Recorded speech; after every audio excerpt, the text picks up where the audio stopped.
me start over. I'm always used to saying moderator, but it is my pleasure to introduce one of our friends from Warner Brothers Television, Ms. Holly Ollis.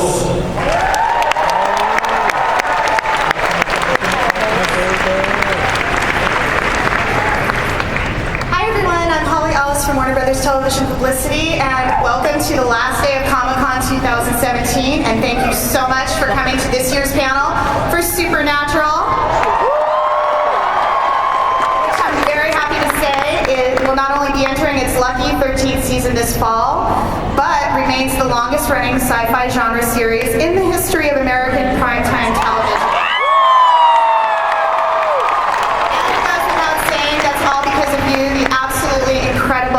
Supernatural family. At Warner Brothers Television, we love hearing from you on social media, so please post your thoughts, posts, and video of today's panel, and be sure to use the WBSDCC hashtag so we can follow along. Supernatural's 13th season premieres on Thursday, October 12th at 8/7 Central on the CW. In addition, Warner Home Video will also be releasing the complete 12th season on Blu-ray and DVD on September 5th, and it's available on digital HD retailers now. And if you haven't done so already, please stop by the Warner Brothers booth and pick up the Warner Brothers themed TV Guide magazine COMICON issue featuring these boys on one of the 4 collector's covers. There's lots of exclusive Supernatural behind-the-scenes photos, interviews, and more inside. Okay, so we're in Hall H right now. As you know, it's the biggest space in Comic-Con. It hosts the biggest panels, the biggest movies, the biggest shows, the biggest stars, you name it. And we know that fans like you camp out here overnight just to get a seat in here to see your favorites. And we definitely don't want to disappoint. So who's ready for something big?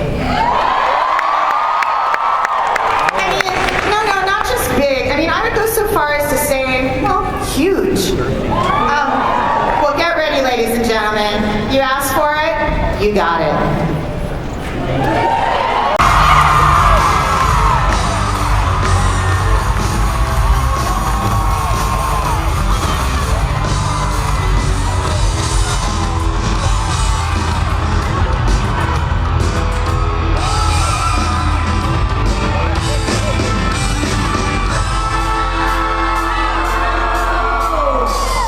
Once I rose above the noise and confusion, just to get a glimpse beyond this illusion, I was soaring ever higher.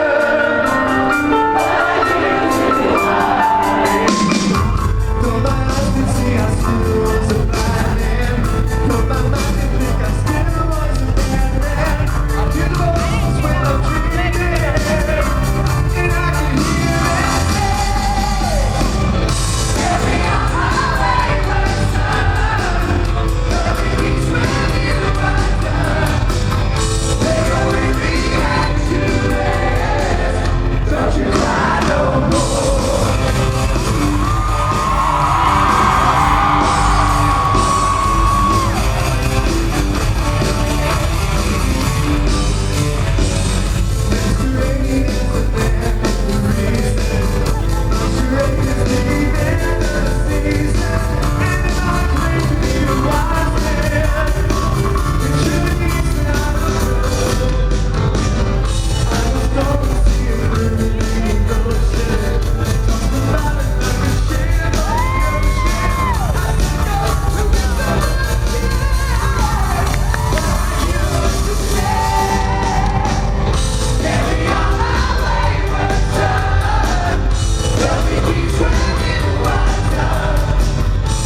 told me to watch it was my brother-in-law.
And 50. It's weird.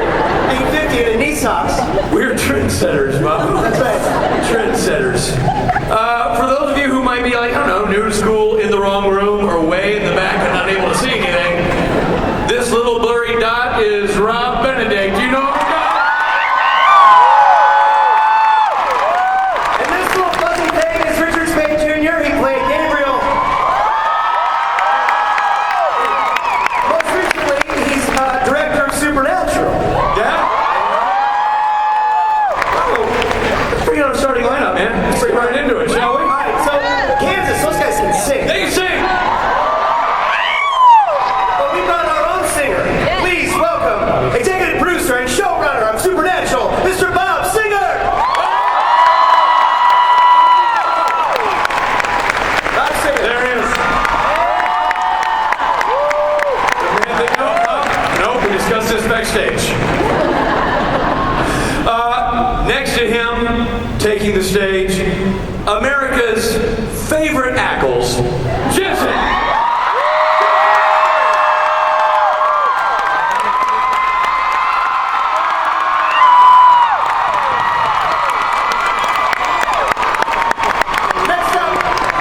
Next up, a man whose hair is getting its own spin-off series. Mr. Jared Padalecki.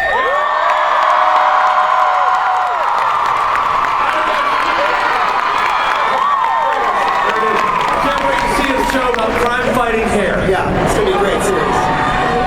And last but not least, not only is this gentleman a showrunner, but also the inventor of a new dance move, Andrew Dab.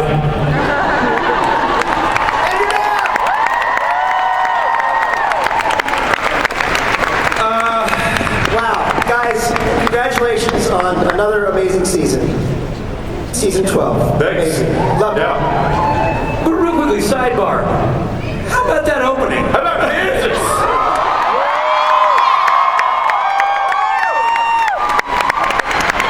So we had fun moments backstage because these boys obviously wanted to watch the show, so they were trying on masks to see what would hide them. And I can tell you, after surveying all the masks in the room, no masks work. Nothing. It really doesn't. It's hard to hide the hair and the bow legs. You know what I mean? It tells the story. But seriously, I mean, this is a hell of a year this has been. An unbelievable season. So much craziness. What were your favorite episodes of this season? 12 and 20. Those are the ones you directed. Yeah. Those are the ones I directed. You got a favorite, Robert? The other 21. You're sure? No, seriously, the finale. I thought the finale was amazing. Yeah! Finale was. How about that Congratulations on surviving the finale. You're the only two. They were the only two. Yeah. It was a bloodbath. Yeah. So yeah, it really was. I mean, Rowena's toast. She's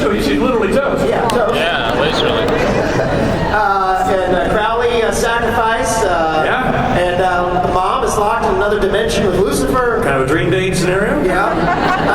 And then, I mean, Castiel.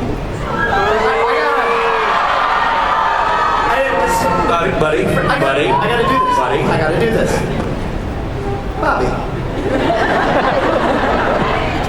Did you really kill Castiel? No.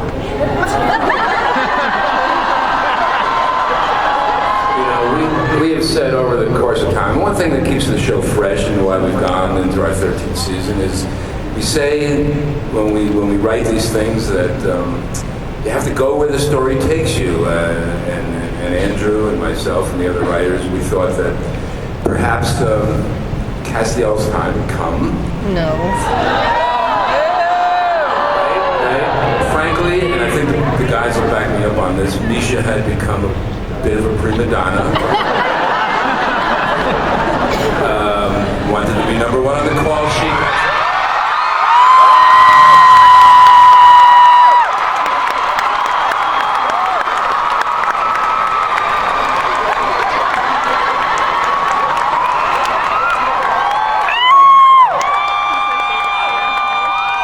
So, sorry guys, I guess I was back there, but they never told me to come out, but I heard my name. So I assume.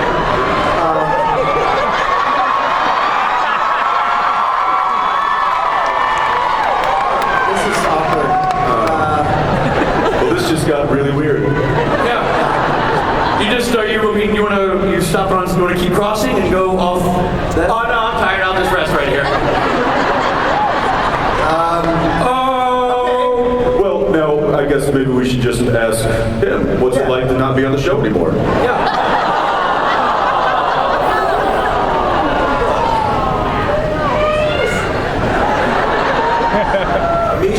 He's excited. They just had to take the story where it went, but I'm not going away.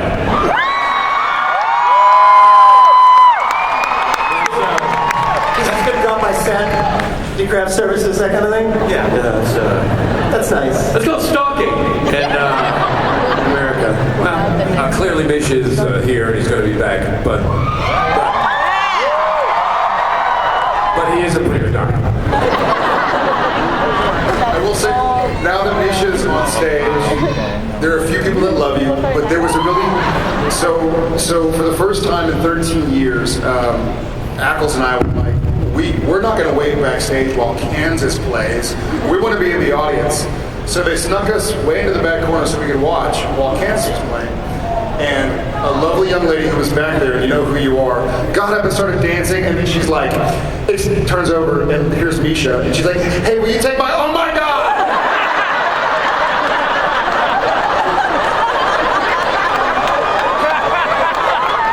Hey, will you take, a full-on, I'm a Misha Migo! Well, she has that experience, but now there's a whole bunch of people in that corner going, wait a minute. Wait a minute! Jared Johnson and Misha were behind me! Ah! I kill myself! Baba, Richie. So let's talk about something that's actually relevant to the Season show. 13, after that finale, what's the plan from here? Where do you go from there? Well, episode 1, Castiel dies. Yeah. I'll let Andrew handle that one. Sure. Well, I think for us, season 12, by the end of season 11, when Mom comes back, season 12, the guys kind of had the happiest situation they could have. Mom's back, all the friends are alive, they saved the world without having to sacrifice each other, and season 12 was... You really messed that up, didn't you? Yeah. Killed everybody. Yeah, and then in season 13, we're like, well, that was a horrible idea. Like, too much, everybody's nice, and who wants that? So then we just murder, which is really what the show is based on, just multiple serial homicides that everyone in this audience has witnessed to and probably will be indicted for, but that's a conversation. You're all colluding. Right, this is collusion. There's something great about listening to Andrew talk seriously about the show while in the monitor, teeny tiny little Misha sits next to him at the kids' table.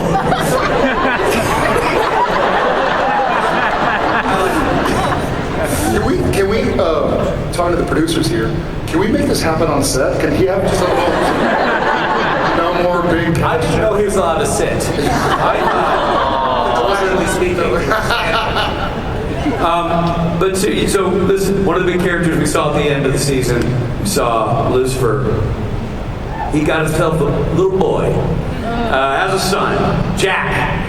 Now this, we see this character very briefly, curled up naked in the corner, which is actually ironically how Rob started on the show. That was just in my trailer before being called to set. And I was crying. Okay, weird. But Jack is half Lucifer, half mortal, so there's a lot of moral ambiguity at play here. Andrew, you want to talk about that? And how's this character going to play into the season, and how do you think it will develop over time? Yeah, well, I mean, as you mentioned, Rich, most of how we see the character is naked. And I think it's an important element to add, Dynasty's coming on, we have to compete. That's just the way I look at it. If you were to die at the end of season 12, like somebody on this stage, would you come back naked?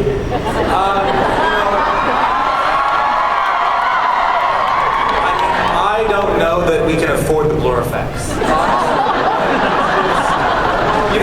You mean because it's like so much of the screen would have to be...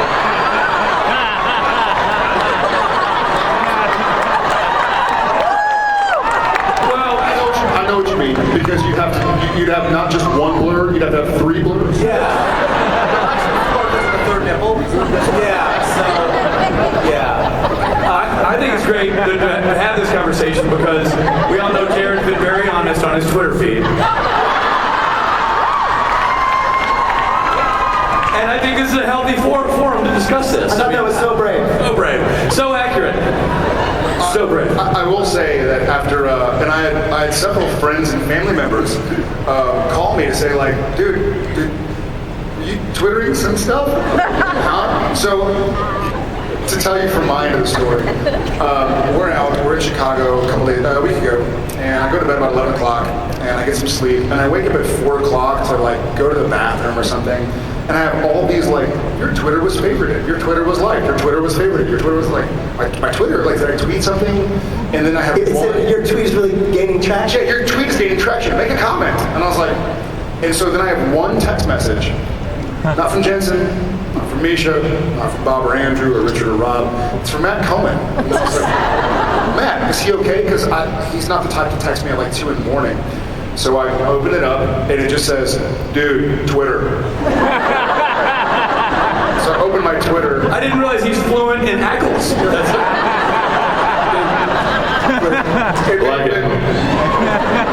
It may have been Twitter, dude. Or dude was, but those 2 words, I don't know what you want. And so then I open my Twitter, and I'm like, that's the last time I hand my phone over to Misha Collins. In fairness, I think it was 2 years ago at COMICON that I posted. You were like, you grabbed my phone when we were signing, and apparently I posted on Twitter, I hate fans. Which is a great thing to post at COMICON. And for the rest of the signing, everybody was coming up like, ugh. We hate you too, Misha. That's right. I remember when panic set in. We do a signing after this. And we're signing, and you pass, and you sign, and you pass. And then Misha, upon realizing that, so he had just put his phone on the table, and it was on, and I was like, Upon, I think, like, you got a bunch of phone calls or something, he was like, oh my God, oh my God, oh my God, oh my God, oh my God. He had to, like, excuse himself. You've done that to almost all of us, and that's why we were high-fiving when we saw that tweet. Someone finally got him. Yeah, that's why you didn't get a lot of warning phone calls from friends. Bringing it back, so Jensen, how will Dean and Sam react to this Jack character? Differently. Dude. I told you they were going to make this hard. I begged you not to ask them questions. Go to your notes. Go to your notes. There's been a lot of build-up for this. I mean, the whole season's been dealing with Klein and It's obviously the mom being gone, and Cass, and all of this kind of turmoil that the brothers find themselves in. Now they have this person, this thing, this entity, and in Dean's mind, just simply has to go. But because technically it's half human, the ever optimistic Sam Winchester thinks, what is it? Half female? Half human. Half human. I'm in a weird echo spot, so I'm catching The vortex. So they're half female. we how to handle the situation. By the way, Does Jared know we're doing a panel?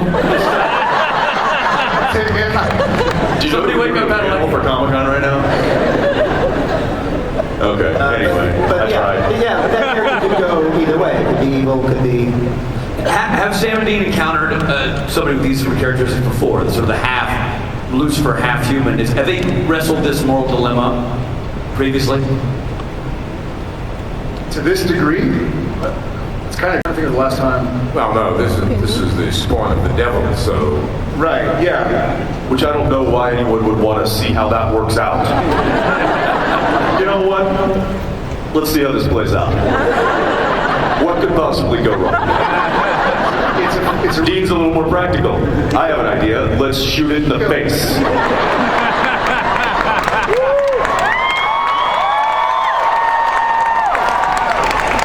Sam's a bit like, that might just piss it off. I think, Well, at least we'll know. I think Sam, kudos to Bob and Andrew and the rest of our writers. It's a neat, we've danced around this a couple times, but not to this degree, the whole nature versus nurture argument. And so it is, Jack certainly is half Lucifer, but he's also half Kelly Klein, right? Kelly Klein was a good person, and so Sam, ever the optimist, is trying to figure out what to do, and Dean, being Dean, shoot first, ask questions later. Some things never change. And Andrew, is that a journey that Jack himself will go on in his sort of development, trying to figure out which side he's on? Yeah, I mean, I think in terms of the character, obviously, as Jared just talked about, they've got strong opinions, I think, from Jared's point of view, especially from Sam's point of view. Sam was a character who was, as we remember from way, way back, destined to do very bad things. And, Whoa! Yeah, and still may. A lot of years left. But he's Southern. Or not. I don't but the idea that I think Sam can kind of put himself in those shoes a little bit better. And then for Jack himself, he's someone who I think is struggling with that and will continue to struggle with that in our version of Hell's My Two Dads. And then Misha, so you've been doing a lot of gardening, or? Yeah, so you can you can't plant tomatoes until July, so that's what I'm getting into now. Cool. That's great. Anywho. Thanks, buddy. And so mom is trapped in this other dimension, this other world. Right. And so much, Robbie, of the season. So much of the season, there was the Mary character, wonderfully played by Samantha Smith. You guys had serviced that story really well, and the way Sam reacted to Mary, and the way Dean was reacting to Mary, and how you guys were coping with her return, dealing with the Bridgman letters. Now that she's had this experience and is now, made this move to try to do the right thing, and now finds herself on the other side of this wall, in this hole. How do Sam and Dean differ in their approach to how to handle that situation? Dean thinks she's gone, that she went through the rift. It's a rift, Rich, not a hole. I was just making sure you read the notes. She went through the rift, the hole, with Lucifer, and the whole rift closed. And Dean is pretty sure that that's curtains for Mom, and while he's bereft over that, he's ready to accept that. Sam thinks, no, she went through alive. We've been on the other side of this rift. He's holding on to the fact that she could still be alive, and it's a bit of a That's a problem between the guys because Sam's mission in the beginning part of season 13 is let's find Mom, and Dean's idea is we have bigger fish to fry. Mom's dead. You're just going to have to come to that realization. Spoiler alert: Mom is not dead. I told you. Dean's kind of a Debbie Downer at the beginning of the season. Deanie Downer. Wah, wah. Let's kill Jack. Mom is dead. Everybody's dead. Yeah, good. I didn't know Mom wasn't dead. I like that. Read the scripts. He hasn't read a script since season 7. That's what we're on, right? Is season 7? And so, in the Mary storyline, by the way, Mary, who is with Lucifer, is on the other side of the rift, she's got her own journey. She's got her own challenges to face now. And Andrew, how do we see that playing out for her? Yeah, I mean, I think in terms of Mary, obviously, she came back with a very, first very kind of spun out. She didn't ask to come back. She was brought back. She was sent back. It took her a while to find her footing, I think, with the world at large and more specifically with her sons. And by the end of the season, I think everyone was in a very good place. She's been lost. Over on the other side, here she's got someone who, as far as Mary's concerned, she made the sacrifice knowingly. She went through that rift knowingly. Like, I don't know that she is necessarily, that's something she's kind of, I think, comes to terms with. That doesn't mean she's not active. That doesn't mean she doesn't want to make the world a better place, because the world she's gone into is far worse than the world in which our guys live day to day. And then I also think, one of the interesting things about Jack is that, as we know, the only person that's ever opened a rift in this world is Jack. So if Jack is the key to getting back, one, how do you convince him to do that? Can you convince him to do that? And do you want to do that? Because you're just opening a hole to an world which has been ravaged by the apocalypse. You hope that door's one way, but maybe it's not. And so I think those are all things everyone's kind of struggling with. Yeah, and I think you brought up a good point that she did it knowingly. So Mary sacrificed herself for the good of the Winchesters. Crowley sacrificed himself for the good of the Winchesters. Did anybody else die in the finale? Not that I'm aware of. Did not sacrifice themselves for somebody else's good? Not that I'm aware of. I'm willing to read recaps, Twitter, if you want to let me know. But no, I mean, a big part of the final episode was you had all these people, and really a lot of part of the season, you had a lot of people who came together, and it was really about how Sam and Eve impacts each other, but also other people. So you saw how they impacted other hunters. You saw how they impacted, Crowley and Rowena and Castiel. And so a lot of what ended up being our last 12 episodes, a lot of people, Jody Mills, a lot of people stepping up and essentially, helping the Winchesters in the way the Winchesters helped so many people. And that was really important to us, is to build a sense of community, and then because it's supernatural, you tear it all down. But, over the course of the season, that was really what it was about. And then speaking of this apocalyptical? Apocalyptical? I think that's a piece of exercise equipment. I spent 20 minutes on the apocalyptical this morning. Speaking of this apocalyptical world, what happened was, so we saw Bobby, who... And what this other world seems to do is, it's another alternate reality. So it's Bobby, but it's Bobby living a different life. He doesn't know the boys. Right. So is this world, could that open up for other characters to reappear in the same way? Anybody specific? I mean, it's not like... It sounds more like a pitch than a question. Well, I'm just curious, is God, like, where does God, am I coming back, Bob? You are God of the universe, but it's a really big universe. It's possible. It depends how you do here today. Oh, crap. Gabriel? Yeah, I don't think so. Come on!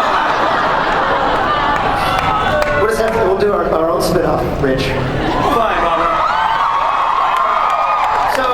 So that world could open up to bring some other characters back. Like, Definitely could, yes. By the way, because we left the tease, Rich, and we don't know if Gabriel, we love that character.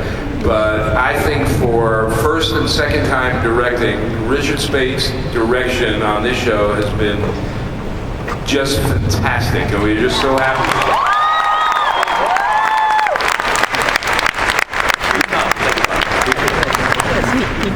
Can you tease any characters that will be back, or no? We're not doing that yet.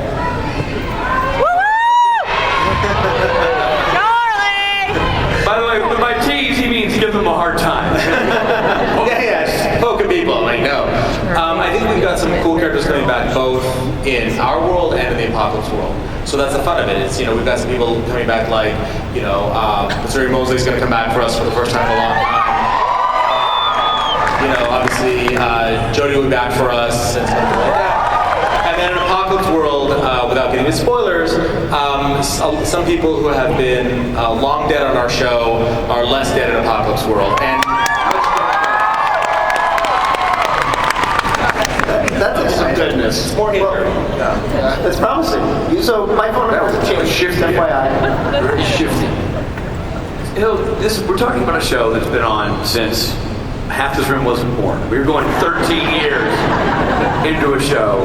And the thing I think that makes Supernatural special in the world of television, for not just us who are involved in it, but also for you folks who watch it, is that it continues to reinvent itself. It continues to be interesting, tell fun stories, tell engaging stories that are emotional and connect with the audience. And that's all, if I may say, driven by the fabulous performances of you two gentlemen, who continue to do. Each of came along and slowed it down for a while, but now he's gone. We get back to the business of making quality TV. So for your journey, This joke is not funny anymore. this is the best day of my life. But if we can be reflective for a moment about, and Bob, you've been with the show since its beginning as well. So the question is for all three of you. Season 1 to now, how has your experience been, and how has your relationship with both the show and you, in your case, Jensen and Jared, your characters, how has it evolved over this long period of time? That's an easy question.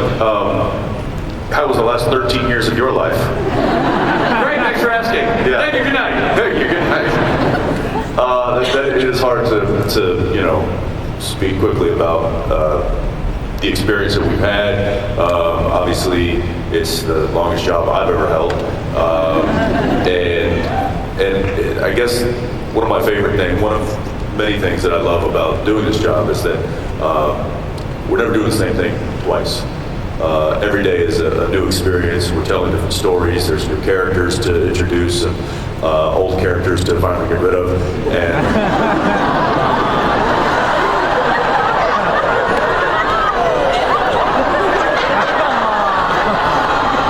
it's that kind of crappy acting that got you fired.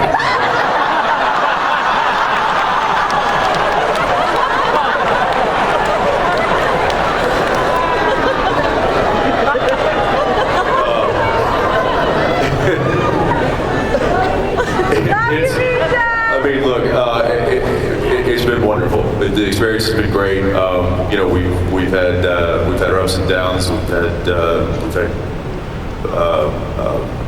great seasons. We've had maybe not so great seasons. It's an ebb and flow, but I think through it all, it has been wonderful, and I'm very proud to be a part of something that's lasted this long.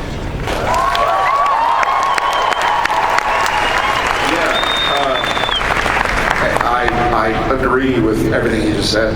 I think for me also, it was kind of specifically, and it's difficult for me to identify the chicken and the egg.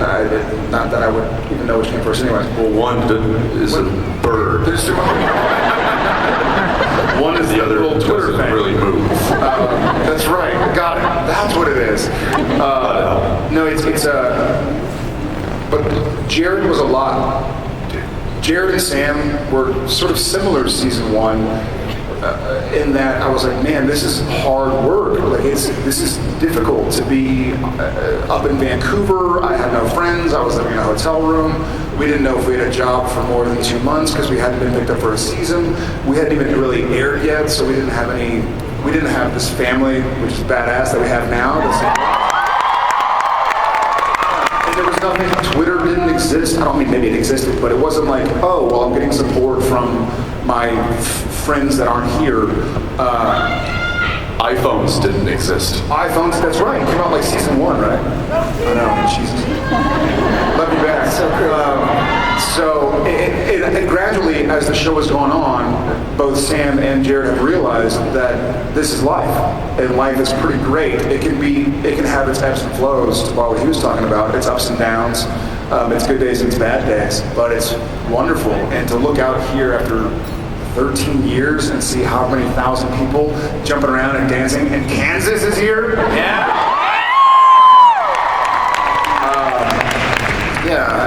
I met my wife on the show. We have 3 kids. She's somewhere out there. But it's changed a lot. Can I add one thing, even though I wasn't there at the beginning? We were talking on, I know I'm new and now I'm gone, but we were talking about this on Friday. Someone asked us about a question about sort of the eventual demise of the characters at the end of the show. And Jensen started talking about a vision that he had, a dream that he had had about the demise, about the end of the show, and about Sam dying. And the amazing thing about it was when he was describing this, the 3 of us kind of got choked up because we all know these characters so well. They're so a part of us that we have actually sort of taken them into our own emotional family, if that makes any sense. They feel real to us. And so if the thought of Jensen as Dean losing Sam is actually like heartbreaking, which is kind of amazing. And that could only possibly happen, I think, with a show that's been running for this long.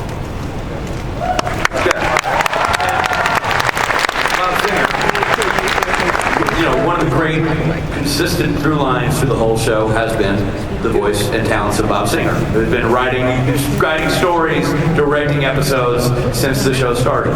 For you worked with Eric Kripke, then you shepherded in Sarah Gamble, Jeremy Carver, now Andrew Dabb as showrunners, and you have been consistently there guiding the show. How has your experience evolved over time, and has that been, because you've done it seamlessly from the outside, is it challenging to be sure that those voices stay consistent while also bringing in their own flavors to the show? Well, I think like all of us, we didn't expect it to go on this long.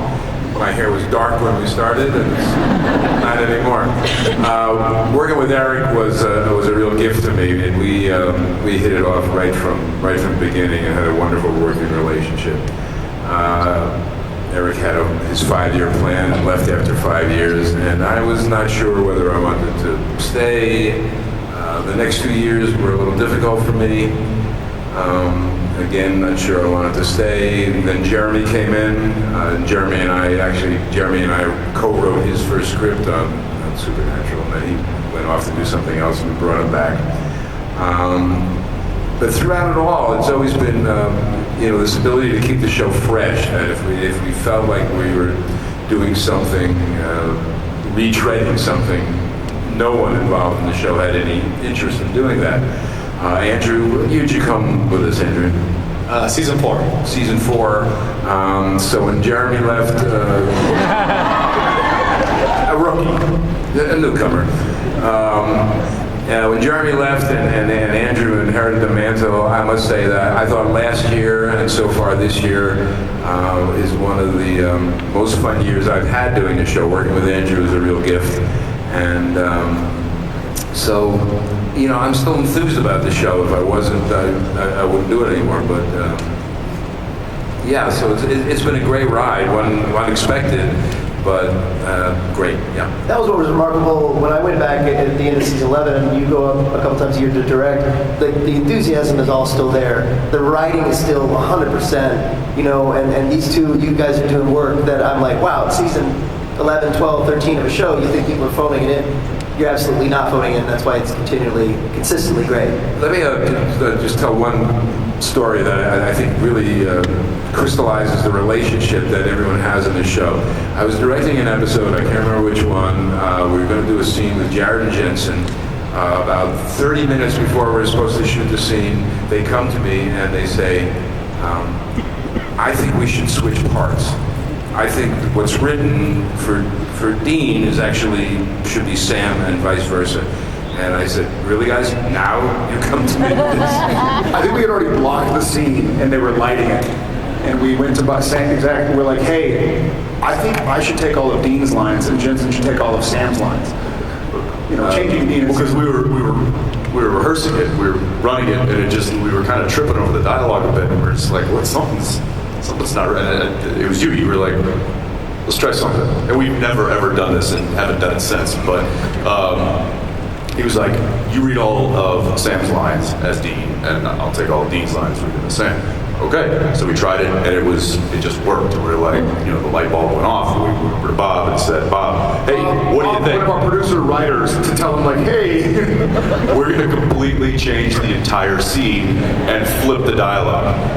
And of course, you probably thought it was a joke. Well, no, you had a serious look, but I was just, yeah, we're actors, Bob. We're actors. So we went off into a corner, and they did it, and I heard it, and I said, yeah, that's right. You guys are absolutely right. We had to reblock a little bit, nothing terrible.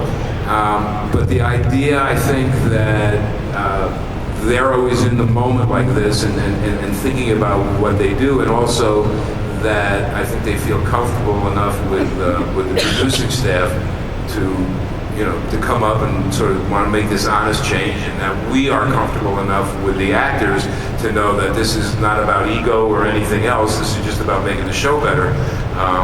And the relationship that I think we all have is really special. And getting back to why I'm still here, I think is because these relationships are really dear to me, and I just appreciate every day that I can work on the show.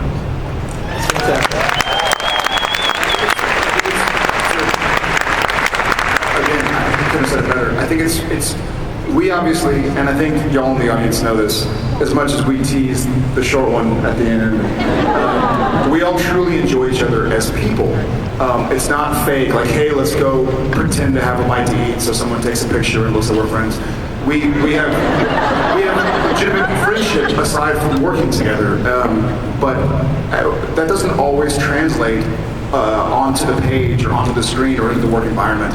But I feel like, especially 13 years in, we have a lot of trust with each other. Like, if I feel like I remember a scene in Croatoan, season 2 or 1, and we were doing a scene where Sam had been infected and thought he was going to die, and for whatever reason, it hit Jared too hard, and I was like crying, way too far. It was embarrassing, really. It's not, but they weren't Sam's tears. And so Bob, I didn't realize at the time, I was like, man, I really broke down. Like, this is going to be a cool scene, because like I was legitimately just crying my eyes out. And Bob came up and just kind of like, I think he's like, hey, everybody, take 5 minutes. Because it stayed with me. And he kind of came in, he's like, hey, that was a great take. I want you to take a minute and just do it again and just dial it back a little bit, No, but it wasn't like it was gentle and kind and honest as a director to go to an actor who just broke down, and I'm like, that you clearly went somewhere, and it was touching, but that wasn't Sam, and he was absolutely right, and I was like, got it, and I think that's kind of when I was like, maybe you don't remember, maybe you remember it, but yeah, it was. I trusted it, just like he said. There's trust here. Aside from our personal friendship, there's a lot of I trust that they care about the show and the characters. They know that Jensen and I care about Dean and Sam. So the show's about family, but the show is a family. It's clear when you see it from the outside, when you visit as an actor, when you visit as a director, from the whole crew, from you guys all the way down the list, and in LA, it's family, and it's a impressive thing to witness. It truly is. And the other member of the family, by the way, the fans. So now let's take some coffee. Let's open it up. Let's take questions from the fans. All right, let's do it. Hello. First, I wanted to say, love the show. My question isn't really a question. My daughter has social anxiety, which is why I'm speaking for her. But we just wanted to say thanks both to Jared, well, actually all you guys, for all the different, what's the word? Charities and different, causes, thank you. Organizations that you guys have set up for people like me who can't talk, or, her with her social anxiety. But I can see it from her, or through her, how she's grown just from the support that you give, even not knowing her personally. And then one side note, Misha, thank you for the donuts this morning.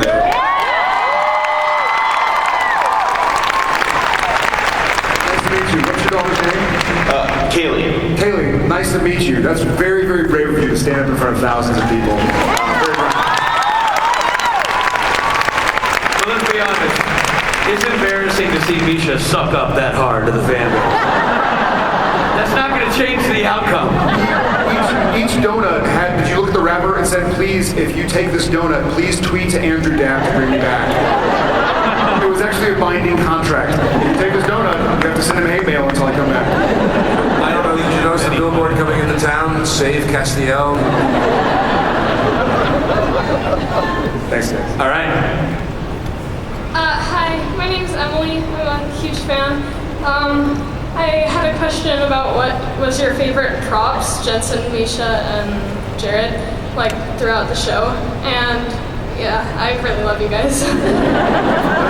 Favorite props throughout the Favorite prop? Baby is not a prop.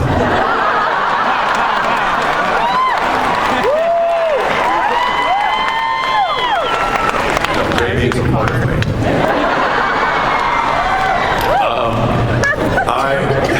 We get to play and use so many tools, weapons. I will say that one of the weapons that we play around with quite often, the Angel Blade, is one of my favorites because of the weight of it. And I just constantly am spinning it in my hand, and it kind of reminds me, it's, the little, what are they called? Fidget spinners. It's the original one. The original fidget spinner. OG fidget spinner. My favorite prop is Dean.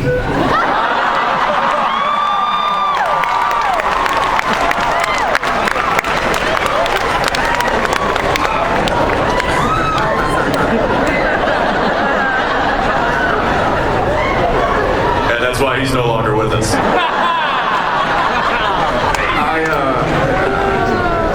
I think the hair.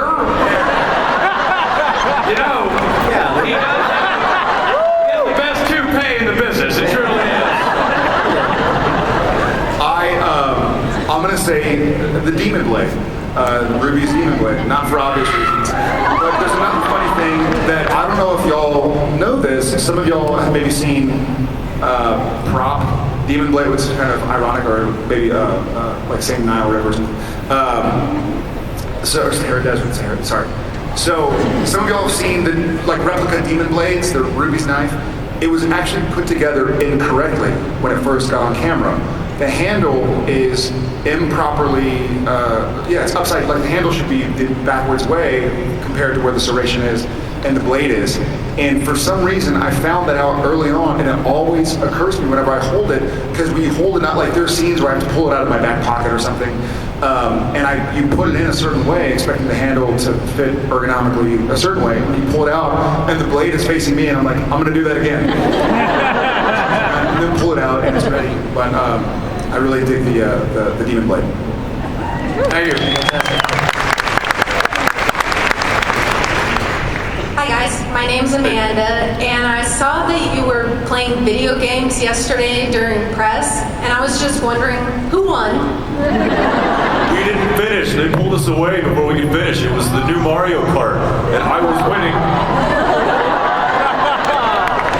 Which is why I immediately left. Always leaving the lead. That's yeah, don't leave on a miss. He was winning. None of us have played it yet, and I think, in fairness, I took over Misha's controller when Jensen was winning. So I blame Misha for most everything, but specifically for yesterday. #blame Misha. You? Hi, Hi, my name is Bibiana, and I wanted to ask, in the episode Yellow Fever, people died from their fears. So I was wondering, what would you die of, basically? What fears do we have that we would die from? I don't have fear. Bears. Just kidding. I guess for me it would be just being. That went heart disease. I mean, statistically speaking, Liver failure. most likely.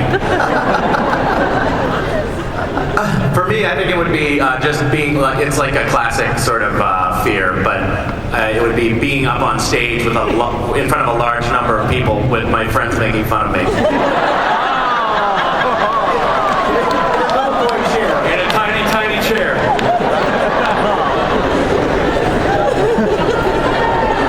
I don't know. What fear would you die of?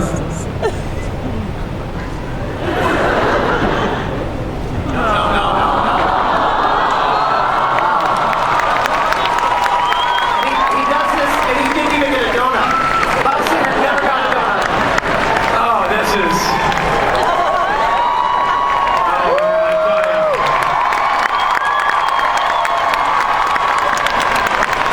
Bob, thank you. Nisha, you are so fired by accepting that. That's all for today, guys. Thanks. You walked right into that. So fear, where'd you land on that? Like, where are you with the fear bit? I don't know. I would say this. About 13 years ago, this probably would have killed me. This is not. I mean, we're up here talking and having a good time and making jokes, but it's daunting. I mean, there are a lot of people in this audience, and to get up and try to speak eloquently and not trip over your words or just not trip can be pretty frightening. So I've been able to face that and kind of get over it. And now I'm here, and there isn't much fear, but years ago that certainly would have been one for me. How about Daddy? I think I'm in love. JJ, first date, daughter's first date. Yes. Boys in my daughter's life. Yeah. Fear number one. What is it? The guns don't kill people. Dads with pretty little girls kill them. All right. Yes, ma'am. You. Hi, I'm going to be the last question, so I hope it's good. My name is Megan. This is Jensen.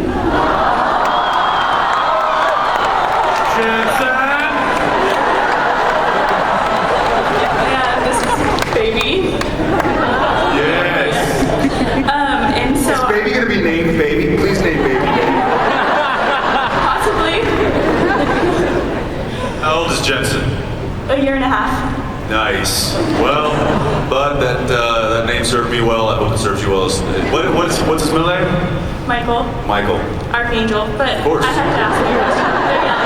Okay, sorry. Question. Which character do you feel would make the most interesting spin-off?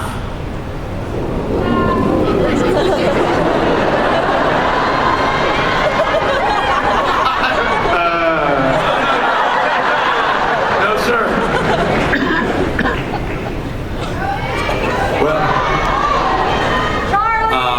We very much feel that we have some really, really strong female characters on this show. Jodie Mills, Claire Dolan, Donna Hanscom, Alex Jones, and we feel they would make an extremely exciting addition to the Supernatural universe.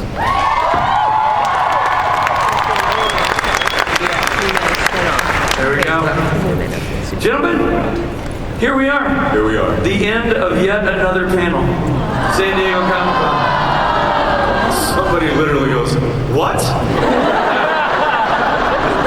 It ends? Certainly shocked. I know. So, any parting words for the people gathered here today? Yes. Thank y'all.